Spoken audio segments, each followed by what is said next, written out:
무거운 짐 들 때 뭐뭐만 기억하세요. 집에 가면 이제 문 앞에 택배 상자가 몇 개씩은 있잖아요. 그렇죠. 저기 있는 택배 상자 보이시죠? 가까이 가셔서 평소대로 한번 들어보세요.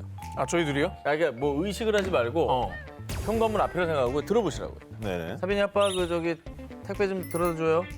자, 사빈이 아빠 네. 빨리 가져와요. 예, 알겠습니다. 그렇게 들었고요. 하하. 정말 한심합니다. 누구야? 이렇게 했다가는요. 허리가 나가버리는 겁니다. 뭐 잘못했어? 나 길 가다 뺨 맞은 느낌이야. 아무 생각 없이 무심코 습관적으로 잘못된 자세로 짐을 들다가는 여러분의 허리 건강을 망칠 수도 있다는 사실. 어허? 먼저 우리가 물건을 들 때 흔히 하는 나쁜 자세. 다리를 편 상태로 허리만 그대로 구부려서 드는 분들 많으시죠? 오 기자님처럼. 그리고 짐이 좀 무겁다 싶으면 몸을 쪼그린 상태로 들어 올리는 분도 많을 겁니다. 한 기자님. 한 기자님처럼. 아니, 그러면 자, 인간이 그거 이외에 자세를 취할 수 있어요? 아, 뒤로 이렇게 들어? 그건 어떻게 하라는 거야? 허리 건강에 좋겠네. 아니면 누워? 누워서 이렇게? 아하. 어떻게 하라는 거야? 이러니까 내가 답답하다는 거예요.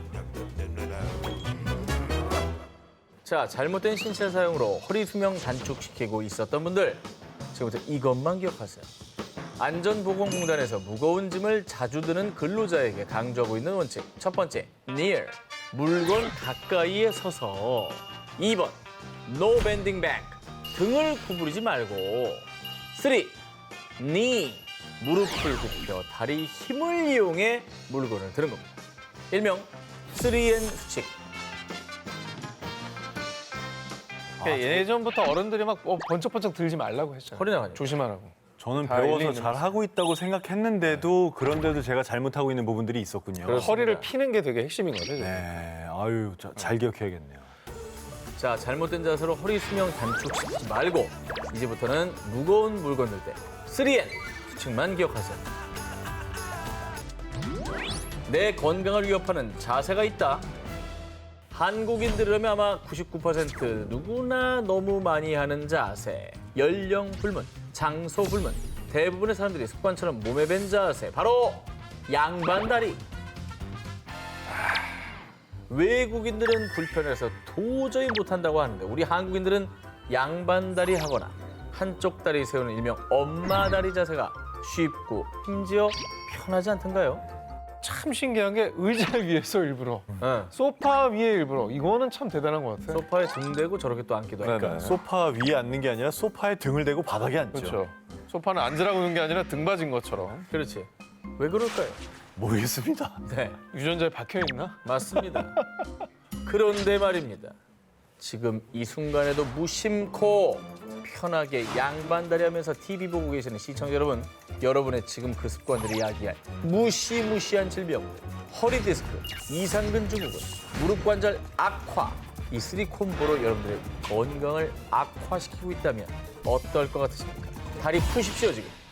양반다리 자세 하나가 여러분들의 허리와 무릎 건강을 야금야금 갉아먹어 2년, 3년, 10년 얼마나 노화시킬지 모르는데요. 그래도 안 고치시겠습니까? 근데 사실 자세 자체는 편한데 근데 그게 안 좋은 자세라는 거잖아. 안 좋습니다. 자, 한국에서는 특히 신발을 벗고 바닥에 앉는 좌식 문화가 발달해 있지 않습니까? 양반다리 자체가 골반이 틀어지는 자세이기 때문에 척추에 가해지는 압력이 쏠려서 허리 디스크 발생의 위험이 증가하고요. 골반 주위 근육이 긴장돼서 엉덩이와 허벅지, 종아리 등의 통증이 생기는 이상근 증후군을 유발할 수도 있습니다. 여기에서 끝이 아닙니다. 양반다리를 할 경우 무릎이 과도하게 구부러지잖아요. 이때 무릎뼈 사이 연골판에도 압력이 가해지면서 무리를 주게 되는 겁니다. 그러니까 퇴행성 관절염을 앓고 있다면 통증은 더 심해질 수밖에 없죠. 그래서 양반다리는 정말 얘기 많이 나오더라고요. 이 퇴행성 관절염의 발병 가능성이 우리나라 사람들이 좀 더 높은데 나이 들수록 그 이유 중에 하나가 이걸 수도 있겠군요.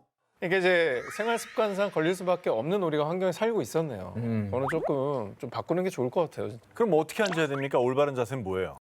앉을 때는요, 되도록 의자를 택하는 습관을 들이셔야 됩니다. 어쩔 수 없이 바닥에 앉아야 한다면 방석을 반으로 접어서 무릎과 허리에 최대한 자극을 주지 않는 게 좋고요.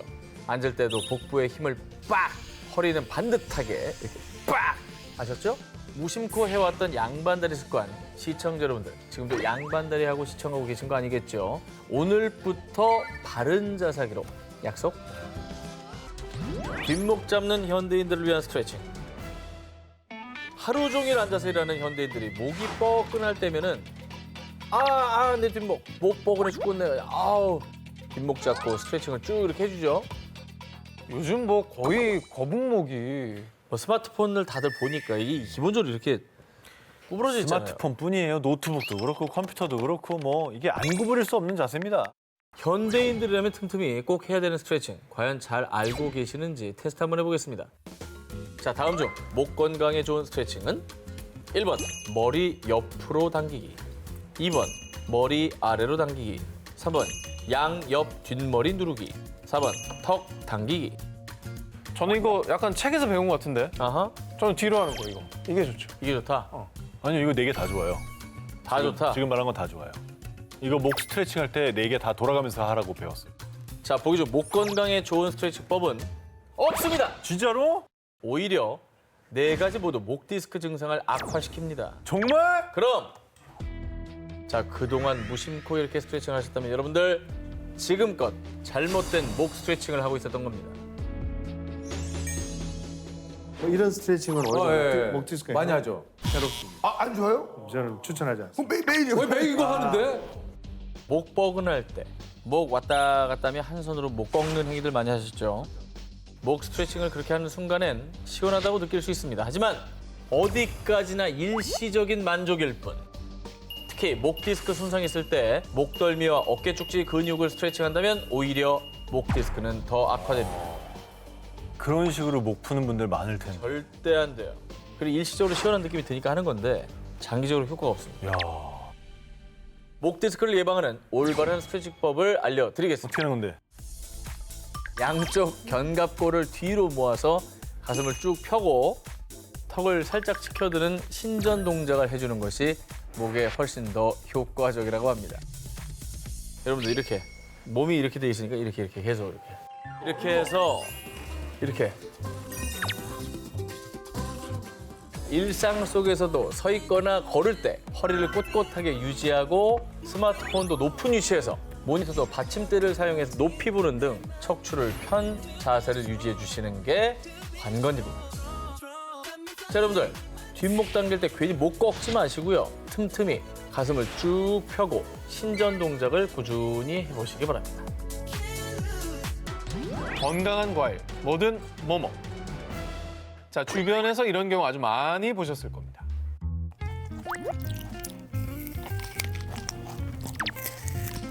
건강을 챙기려고 혹은 다이어트를 위해서 비타민 아주 듬뿍 들은 과일을 식사 대신 챙겨 먹는 분들이 많습니다. 이렇게 하시는 사람들이 좀 있죠. 그렇죠. 과일 많이 썰어서 드시고 하죠. 특히 제 주변은 아침 대신 과일 드시는 분들이 굉장히 많아요. 과일이 건강에 좋다라는 게 통설이죠.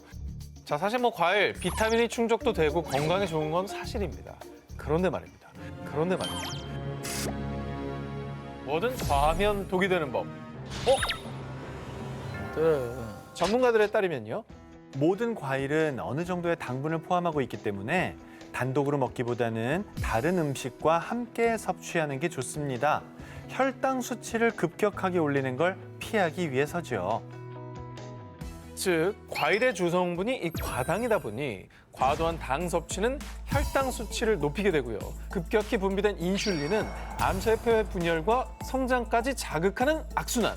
그러니까 식사 대용으로 과일을 많이 먹는 등의 과도한 당 섭취는 금물이고요. 좋은 영양 성분을 얻을 수 있을 정도로만 적당히 섭취를 하는 걸 권고합니다. 근데 이 적당히가 어느 정도를 얘기하는 거예요? 난 사과 5개가 적당이다 그러면 어떡할 거예요? 사과 5개는 배불러서 못 먹지 않을까요? 저는 그렇지 않은데요. 사과 좋아하는 사람들은 사과만으로 식사를 하기도 해요. 그래. 자, 대략 기준을 좀 알려드리겠습니다. 알려주세요. 일반 성인 기준으로 2,000kcal, 이 적정한 과일 섭취량은 100g 내외로 하루 2회 섭취. 예를 들면 바나나 1개, 사과 반 개, 귤 2개나 딸기 대여섯 알 중 2가지 정도로 섭취하는 양이라고 생각하고 드시면 되겠습니다. 사과 반 개? 그러니까 바나나 하나 먹고 사과 반 개 먹으면 땡인 거네. 그런 식으로 가는 거죠. 자, 그리고 드시더라도 비교적 당분이 적은 베리류와 자두 등을 추천해드리겠습니다. 반대로 포도, 바나나, 망고, 파인애플 등은 비교적 당분이 많은 과일이거든요. 더욱더 주의해서 드시면 좋겠습니다. 밥 먹고 과일 한 접시 먹는 게 진짜 안 좋은 거네. 그래요. 뭐 알았으니까 이제부터 조심하면 되죠. 사과 반쪽. 건강에 좋을 줄 알고 무심코 많이 먹었던 과일. 과하면 독이 될 수도 있다고 하니까요. 이제는 내가 좋아하는 과일도 되돌아보실 때입니다. 갓생 습관인 줄 알았던 아침 루틴이 독. 건강을 챙기겠다고 마음먹은 30대 직장인 지니 씨는요. 어허. 오전 6시 부지런히 일어나 가장 먼저 스트레칭을 하고요. 물 한 컵을 들이켜고요. 아침 일기를 쓴 다음에요. 책을 10페이지 이상 읽고 푸시업 100개를 채우는 오전 루틴을 꼬박꼬박 지키고 있었습니다. 저 진짜 오상진인데? 푸시업 100개까지 못해. 자, 지금 언급한 지니 씨의 아침 습관 중 뭐가 잘못됐을까요? 이거 다 권장사항 아니에요? Nope! 아침부터 푸시업 100개. 왜요? 손목과 팔관절, 어깨관절 별로 안 좋을 것 같아. 틀렸습니다. 뭐야? 뭐가 잘못됐을까요? 저는 아침에 물 마신 거예요. 왜요? 그게 왠지 그걸 것 같아요. 틀렸습니다. 얼핏 보면 갓생 습관을 사는 듯한 직장인 지니 씨의 일상 중 잘못된 습관은 바로 스트레칭이었습니다. 스트레칭이었습니다. 아니 그거는 제일 좋은 습관일 것 같은데? 아침 잠자리에 일어나서 하는 허리 스트레칭은 건강에 치명적입니다. 척추 재활 전문가들은 허리 스트레칭이 오히려 허리 디스크를 유발한다고 경고합니다. 잠이 든 사이에 우리의 근육은 일시적으로 멈춰 있는 상태인데요. 아침이 됐을 때 바로 그 척추에 자극을 줄 경우 우리 몸은 더 큰 압박을 받게 되겠죠. 그러니까 갑자기 하는 스트레칭은 근육을 놀라게 해서 오히려 디스크를 유발할 수 있다는 얘기입니다. 아침 스트레칭은 무조건 좋을 거라고 생각했지만 그러니까 이게 좀 무리가 될 수 있다는 거네. 바른 자세로 하는 것도 안 된다는 거죠. 그러니까 무리가 간다는 거죠. 근육이 좀 더 깰 때까지 기다려주는 거. 자, 그러면은 언제 어떻게 하는 게 좋은 스트레칭입니까? 자, 허리 디스크 수술비 3천만 원 아낄 수 있는 그 방법을 알려드리겠습니다. 일상 속에서 쉽게 기상 직후 허리 부상을 예방할 수 있는 두 가지. 이제 좋은 운동이죠. 좋은 운동이죠. 엎드려서 이제 양손을 야구 빠따 잡듯이 이렇게 잡아가지고는 네. 턱 밑을 개고는 깊이 들이십니다. 빨리. 첫째는 15분간 워밍업 해줄 것. 아침에는 먼저 몸을 천천히 깨워주는 게 포인트입니다. 둘째, 양말을 신을 때도 꼭 의자나 침대에 앉아서 신을 것. 아침 출근 준비를 하는 동안에도 몸을 서서히 깨워주셔야 됩니다. 아침에 몸 상태가 낮보다 훨씬 더 부상을 입기 쉽다는 걸 명심한다면 허리 건강을 지킬 수 있습니다. 자, 제가 허리 디스크 수술비 3천만 원 아껴드렸습니다. 상쾌한 아침 조깅의 진실. 얼마 남지 않은 2024년 입이 즐거웠던 만큼 한 해가 가도록 몸은 점점 더 불어간 50대 가장 쭈니 씨. 얼마 전에 받은 건강검진 결과에서 체지방률이 너무 높게 나왔습니다. 이제부턴 건강 관리를 하셔야겠습니다. 높게 남은 체지방률에 그래 결심했어. 우리 가족을 위해 그리고 나를 위해 오늘부터 뛴다. 쭈니 씨처럼 아침 조깅을 다짐하고 부지런히 실천하고 계시는 분들 많으시죠? 공복 유산소 한때 유행했잖아요. 어. 이게 빈속에 뛰면은 살 쫙쫙 빠진다고 어허. 많이들 했죠. 아 근데 이거 진짜 해야지라는 생각은 드는데 아직도 못 뛰고 있습니다. 못 일어나죠. 네. 그런데 말입니다. 지방을 잘 태운다고 알려져 요즘 많이들 하는 아침 공복 유산소 운동. 과연 우리 건강에 좋기만 하는 걸까요? 아침 조깅도 안 좋습니까? 뭐 우리 상식 중에 제대로 된 게 없군요. 엄밀히 따지면 반은 맞고 반은 틀립니다. 이 조깅을 습관처럼 했다가는 한 바퀴만 더 뛰자. 아 근데 왜 이렇게 울렁거리고 어지럽지? 누군가는 식은땀이 줄줄, 두근거리고 불안한 떨림 증세까지 일어날 수 있거든요. 왜 그러는 거죠? 그거 아닐까? 혈당 스파이크? 어허. 그거 되게 나쁘대잖아. 아하. 혈당이 올라가는 게 아니라 이 경우는 떨어지는 거 아니에요? 확 떨어지면 저혈당 쇼크. 또 쇼크가 오잖아. 아, 그거 아닐까? 모르겠습니까? 자, 상쾌한 아침을 위해서 눈 뜨자마자 뛰는 분들이 있으시죠. 하지만 당뇨나 고혈압이 있으신 분들은 필히 주의하셔야 됩니다. 공복에 뛸 경우 당뇨병 환자는 저혈당 쇼크가 올 수가 있고요. 고혈압 환자는 혈압이 급상승할 수 있으니까요.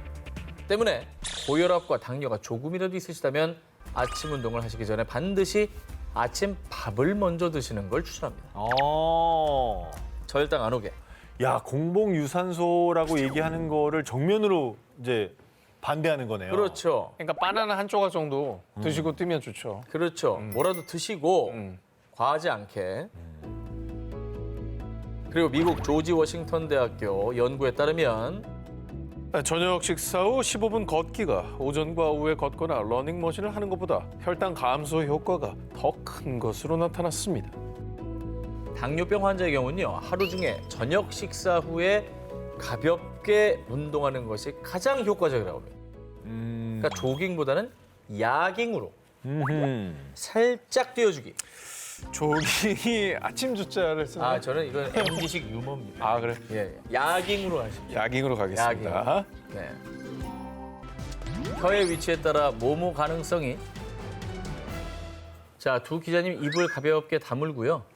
턱에 힘을 빼보시기 바랍니다.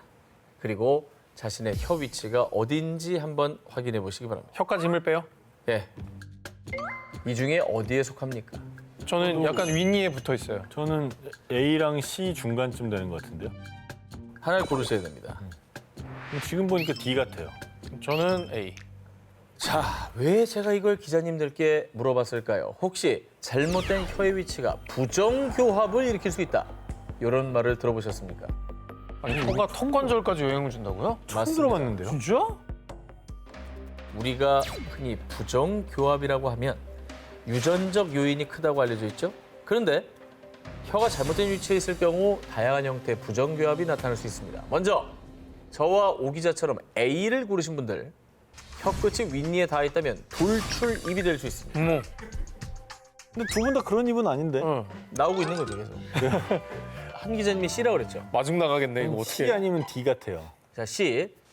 혀가 위아래 치아 사이에 위치하고 있다면 입이 벌어지는 개방교합 등의 변형이 일어날 수 있습니다. 조심하셔야겠다. 개방교합. 그리고 D일 수도 있다고 그래요. D처럼 혀끝이 아랫니에 닿아 있다면 주걱턱이 될 수 있습니다. 저기 미안한데 혀를 말아놔요? 언급 안 한 게 뭐죠? 카멜레온의 B야? B. B? 아예 혀에 안 닿는 거? 입천장에 붙이고 있어요? 그렇습니다. 정답은 바로 B. 입천장, 혀의 끝과 중간, 뒷부분까지 혀 전체가 입천장에 닿는 것이 바람직한 모양이라고 합니다. 이게 어릴 때 주로 영향을 많이 받겠죠. 야, 이 사빈이한테 말해줘야겠다. 부정교합 생겨서 나중에 스트레스 받는 것보단 지금 스트레스 받아서 맞춰놓는 게 낫죠. 자, 사실 부정교합이 생기게 되면요. 치열의 변화는 물론이고 얼굴형에도 영향을 미쳐서 심리적으로도 보기가 좋지 않습니다. 더 우려되는 건 부정교합이 오면 입이 자꾸 벌어지게 돼 입으로 숨을 쉬게 되는데요. 이런 구호흡이 생활화되면 충치나 치주 질환도 유발하고 수면의 질까지 위협받을 수 있습니다. 한마디로 잘못된 신체 습관, 잘못된 혀의 위치 하나로 얼굴형은 물론이고 수면의 질까지 달라질 수 있다는 사실 명심하시기 바랍니다. 아, 근데 혀의 위치가 저 많은 것들에게 영향을 미친다는 거는 정말 생각해 본 적도 없어요. 나비 효과입니다. 이날 이때까지 평소에 내가 혀가 어디 있는지 나 오늘 알았다. 한 번도 생각해 본 적이 없어요. 그리고 이 혀의 위치가 사람마다 이렇게 다른 줄도 몰랐습니다. 한두 번만의 습관을 바로잡을 수는 없겠지만요. 혀의 올바른 위치, 입천장 기억하시고요. 의식적으로라도 따라해 보시기 바랍니다.